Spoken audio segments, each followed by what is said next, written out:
So, Fallout has always been kind of special to me. It's an RPG all about the post-apocalyptic wasteland and what would happen after a nuclear holocaust. Originally, it was released in 1997, and it started life more of a top-down RPG experience, which is kind of vastly different to where we find it today, where it's more of a first-person shooter with RPG-like mechanics. This is already a lot to unpack, as the gaming industry, like other industries, has the tendency to follow new models or industry standards that are successful. But around the 2000s to 2010s, we had the decade of the first-person shooter, as massive successes like Call of Duty, and even especially like Call of Duty, kind of showed others this new wave of shooters was the wave to ride. And this isn't anything new, as when industries grow large enough, risk-taking sort of begin taking a backseat to commercial interests, and studios do need to keep the lights on after all. So why even take a chance on a new IP when you can just take an already existing IP and funnel kind of their audience into the current trends of the time, right? And again, this isn't anything new, as the story kind of does describe many games that have gone through this signing process. And generally, once an industry discovers how to make the most money with the most predictable formula, it's gonna do that, because now you kind of have demonstrated a blueprint for repeated success. And this can kind of be seen across every form of entertainment, to every form of success, really, to even like TV shows, to video games, to YouTube videos. But again, Fallout is an interesting case, as Fallout actually has been passed down by a lot of different developers over the years with their own different approaches to the game. So even though you have all these hands in the pie that is Fallout, and you very have that pie being changed and molded and distorted, somehow it still manages to keep a coherent identity. And I believe that comes from one of the central themes of the game itself, and that allows it to maintain this core identity throughout all its mutations. Well, the first two games were developed by Black Audio Studios as top-view first-person or third-person? Top-view RPGs where heavy decisions had to be made, and you can have the impact on a narrative in a heavy way. The studio after the second game kind of went bankrupt, and Bethesda ended up with the IP, which they decided to mold after their critical RPG, Skyrim. And this is where the idea of Fallout 3 just being another Skyrim with guns kind of comes into play. But I wouldn't argue that then that the IP didn't reach its creative peak till Fallout New Vegas, which only came after Bethesda lent the IP to Obsidian Studios, because a lot of the developers that created it from Black Isles ended up at Obsidian. So it was kind of like a son coming back to their parents. And the only problem was that by that point, the DNA of the Fallout IP had already mutated into a cross between the original ideas of the first two games and now the Skyrim and first-person elements that made their way into the game, if that makes sense. It's here that the best Fallout game was created, and where the series sees its most critically acclaimed game, Fallout New Vegas. It basically took the mechanics in Fallout 3 and added a narrative that more purely captured the idea of Fallout the narrative, and they even took the ideas that Bethesda added and made them better. Though after that, the IP would be given back to Bethesda, and just like Sony decided to kidnap Spider-Man, so did Bethesda, as they decided to finally sacrifice the Fallout IP to the AAA gods. And what came out of that, what was left short smelled and tasted like Fallout, but was a mutation closer to a deviation, and moving away from what made New Vegas from its RPG roots and closer to that of a shooter, more generic.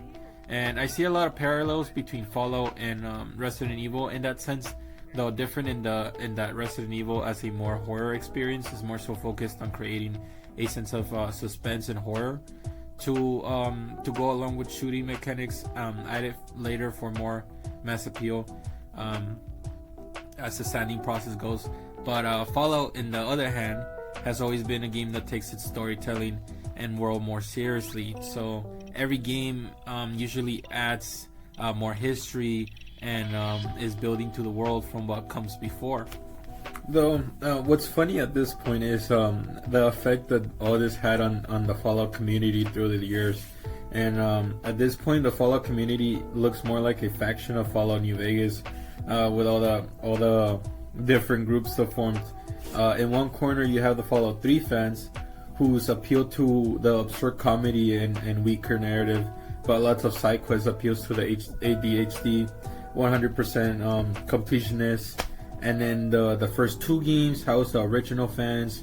They're old and they're angry because their favorite nerd software was turned into something greater with greater appeal, and now they can't gatekeeper it. And the chats that recognize the New Vegas is the best in the series, but the ADHD people still fight for Fallout 3 to be the best for some reason, because they don't like to make decisions for themselves. And then you have all the Fallout newbies that actually like Fallout 4 and are wrong the most. Fallout 76 is the most recent example, but I don't really consider it a mainline game at this point, and wouldn't even be surprised if after that game the Fallout franchise jumped off a cliff. And I guess it still adds to my point to look at what modern gaming did. But I think it's interesting to think about this main idea that connects all these games more so than Uncle Sam.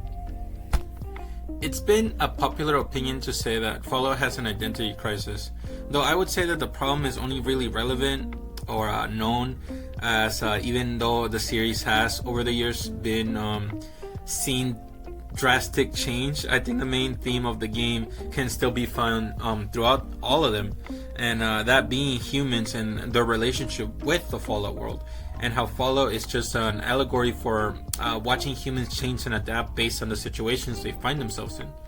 Fallout is a game about humanity at its core, whether that be how we change over time based on the setting of the game or the time between them.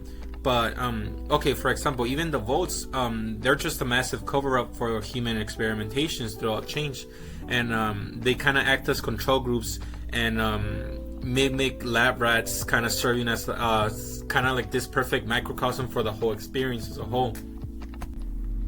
And at the end of it all, there's the player who gets to generate a character and also partake in analyzing and interacting with the world that has been shaped by the capacity for evil and kind of like the human spirit.